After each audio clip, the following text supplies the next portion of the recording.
Meus amados, a paz do Senhor Jesus. É com grande alegria que estamos gravando a nossa segunda aula de bibliologia. Eu quero que o Espírito Santo entre agora no seu coração e leve esse estudo até o seu coração, até a sua mente, e que esse estudo venha edificar muito a sua fé. Estamos aqui também com o pastor Fábio, nosso amigo, nosso companheiro, um homem que conhece muito da Bíblia também, vai estar gravando essa aula com a gente. Também desejo cumprimentar a todos com a paz do Senhor Jesus. É um prazer imenso estar aqui com o meu amigo também, meu mestre aqui, né? E podendo aprender mais um pouco da palavra do Senhor. Estamos aqui para juntos, né, falar um pouco do reino de Deus. Essa aula de hoje, pastor Fábio, a gente vai aprender um pouco sobre o que é manuscrito, o que eram os manuscritos originais, e vamos falar também um pouco das traduções bíblicas, das versões bíblicas, como elas surgiram. Então a gente vai estar ensinando isso para o povo de Deus que nos acompanha. Meu Deus, pastor, o que é manuscrito, pastor? Manuscrito é uma palavra latina, ela vem do latim, é uma palavra que tem origem do latim e significa escrito à mão. Escrito à mão. Esses documentos originais da Bíblia, eles são chamados de manuscritos, porque naquela época, pastor Fábio, a Bíblia ela não era feita igual hoje. Hoje nós temos a Bíblia impressa. Naquela época ela era toda escrita à mão. Toda escrita à mão.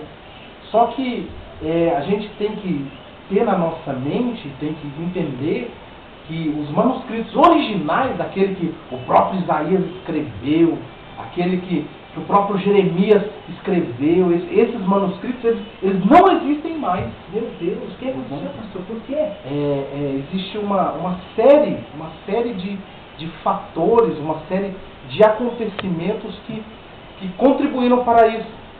Por exemplo, é um costume dos judeus, pastor Fábio, era um costume deles destruírem todas as cópias que continham algum erro.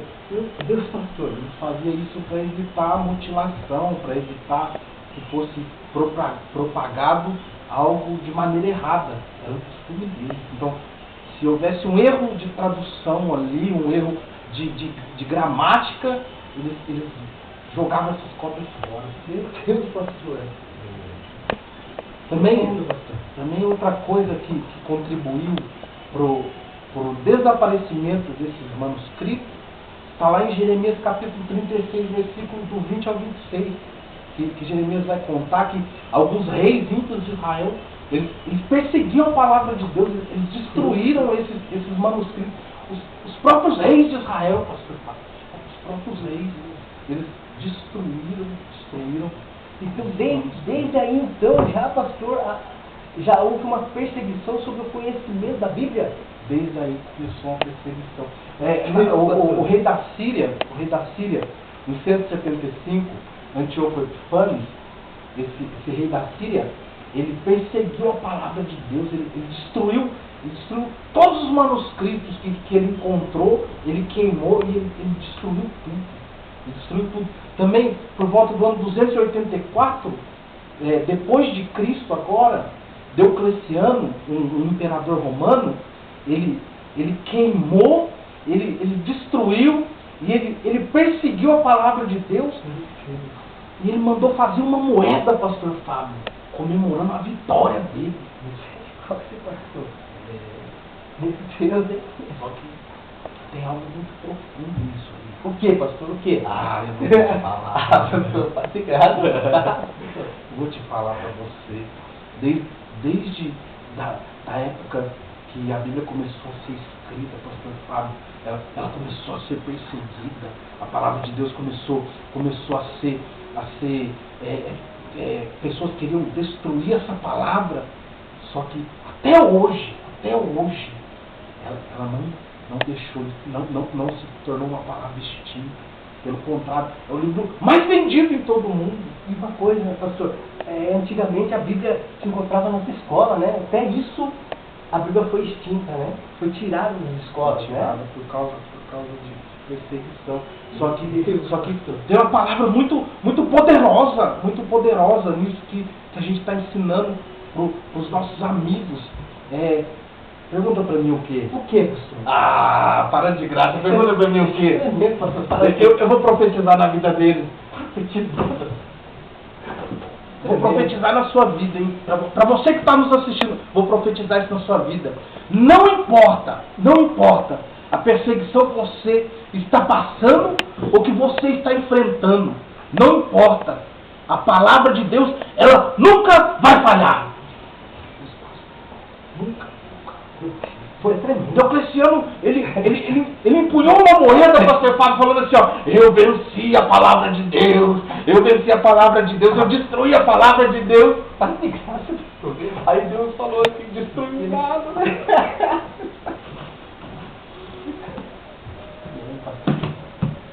Os inimigos estão dando risada, os inimigos estão levantando a bandeira, falando assim, ó, eu destruí as promessas de Deus na vida dele, mas Deus manda eu te dizer, a minha palavra não passa, a minha palavra não cai por terra. Deus manda eu te dizer, eu velo sobre a minha palavra para cumprir ela, e ele vai cumprir na sua vida. Aleluia, pastor, tremendo. Meu Deus. Então esses manuscritos originais, eles não existem mais. Não existem mais. Tanta perseguição, né, pastor? Só que tem como, existe um jeito da gente provar que a Bíblia é verdadeira. Prova, pastor, prova. Existe um jeito que a gente tem para provar que essa palavra que você tem aí na sua casa, essa Bíblia, ela é igual a que eles escreveram. Prova, pastor. Vou te provar.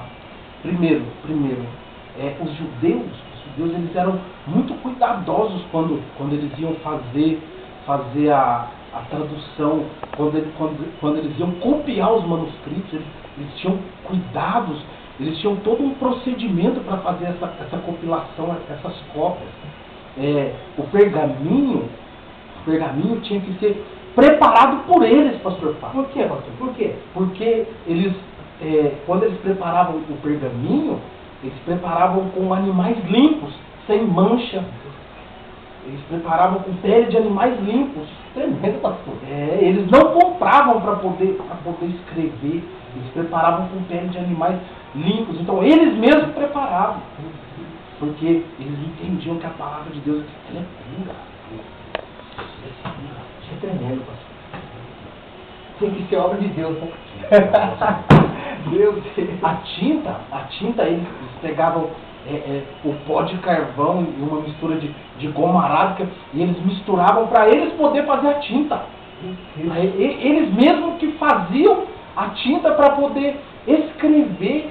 Até nisso uma coisa santificada. Até nisso uma coisa santificada. Meu Deus, isso é tremendo demais, pastor. Os escribas que estavam escrevendo, pastor Fábio, eles não podiam escrever nada de mente, de memória.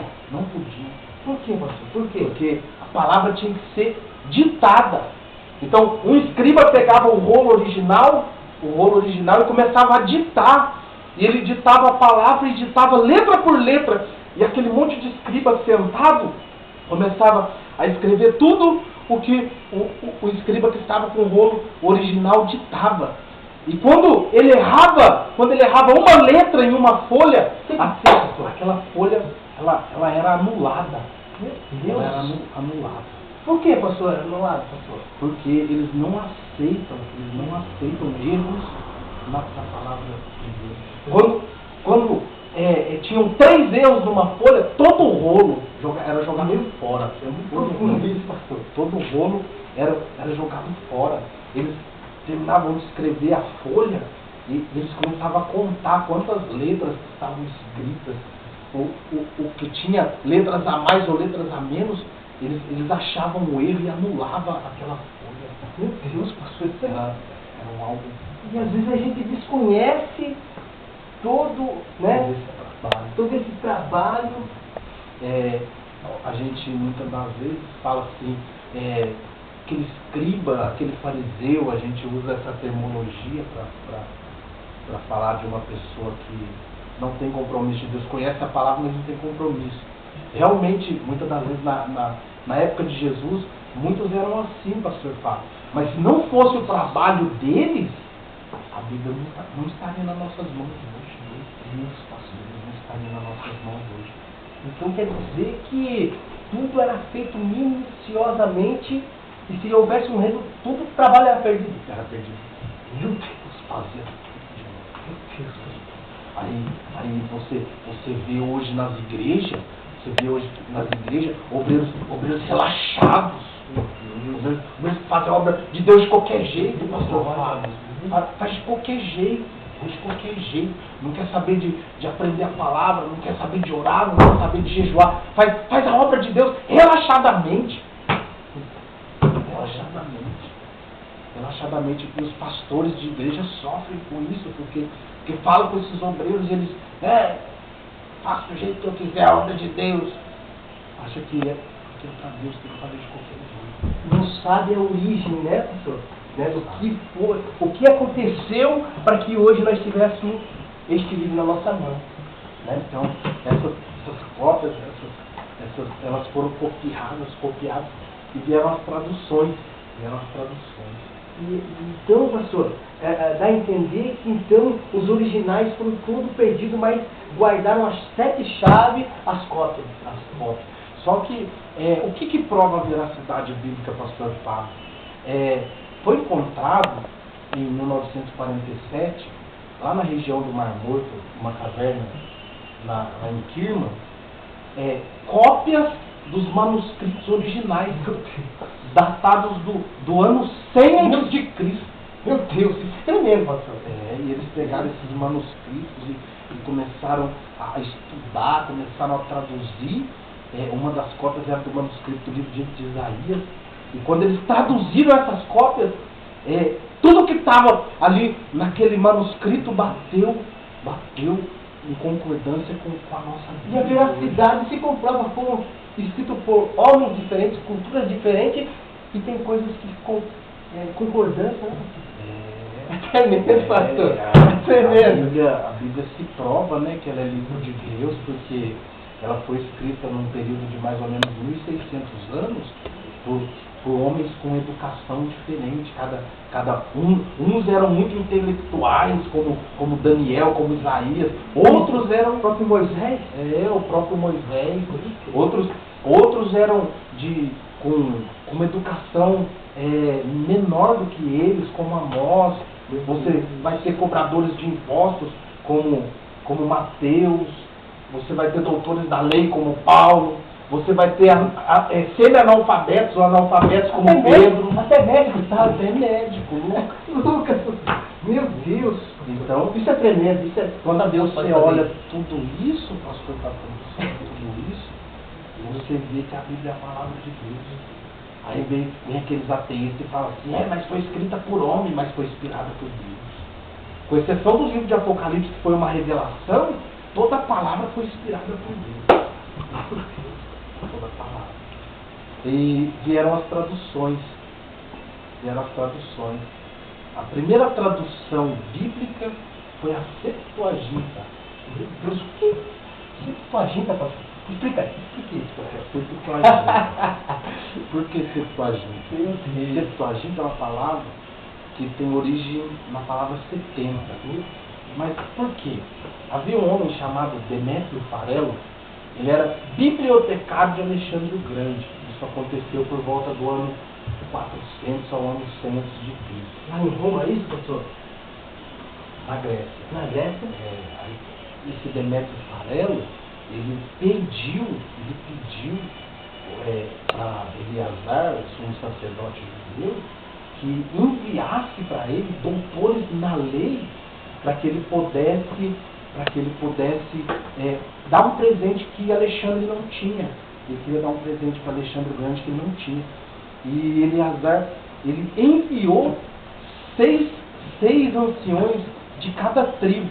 Então foram 72 rabinos, 72 anciões, 72 doutores na lei, para poder traduzir a palavra de Deus. Eles foram lá e traduziram em 70 dias Aí, dos 72 rabinos aos 70 dias, surgiu esse nome Septuaginta, que foi a primeira tradução do Antigo Testamento, que foi do hebraico para o grego. Foi a primeira tradução, foi a do hebraico para o grego.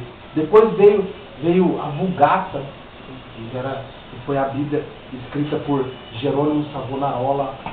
Depois veio a Vulgata. Depois veio o Peshitta. O Peshitta é uma versão do Antigo e do Novo Testamento, feita por eruditos do hebraico. É uma tradução, uma versão síria, uma versão que tem na Síria, que é o Peshitta. E vieram várias outras traduções, vieram as traduções em inglês, vieram as traduções em português. No Brasil, no português, a primeira tradução foi a de João Ferreira de Almeida. E vieram várias outras traduções, até chegar às traduções que nós temos hoje. Nós temos hoje no Brasil, temos a NVI, que é a nova versão internacional, que é uma edição da Bíblia. Nós temos Almeida Revista Corrigida, Almeida Revista Atualizada, Almeida Revista Fiel. Nós temos também a versão de Nelson, que na minha concepção é a melhor tradução bíblica. Meu Deus! A melhor tradução bíblica feita por um pastor da Assembleia de Deus, cuja a gente acompanha, a gente estuda com ele. A melhor tradução bíblica é a versão de Nelson. No Brasil hoje é a melhor tradução. Nós temos também a NHTL, que é a Bíblia na linguagem de hoje. Mas para mim particularmente, essas outras Bíblias é tudo furada. Meu Deus! Porque tem muitos erros de tradução, tem muitos erros de tradução. Mas a melhor tradução que nós temos hoje no Brasil é a versão de Nelson. Então, essa foi a nossa aula de hoje. Essa foi a nossa aula de hoje, falando sobre os manuscritos e sobre algumas traduções. Essa é a nossa segunda aula de bibliologia. Que Deus venha abençoar a sua vida, em nome de Jesus. Despede dos meus alunos aí. Até mais, até a próxima aula. Quero agradecer ao nosso mestre por essa oportunidade de estar aqui. Deus abençoe a sua vida e a sua casa. Até a próxima. Fique na paz do Senhor Jesus.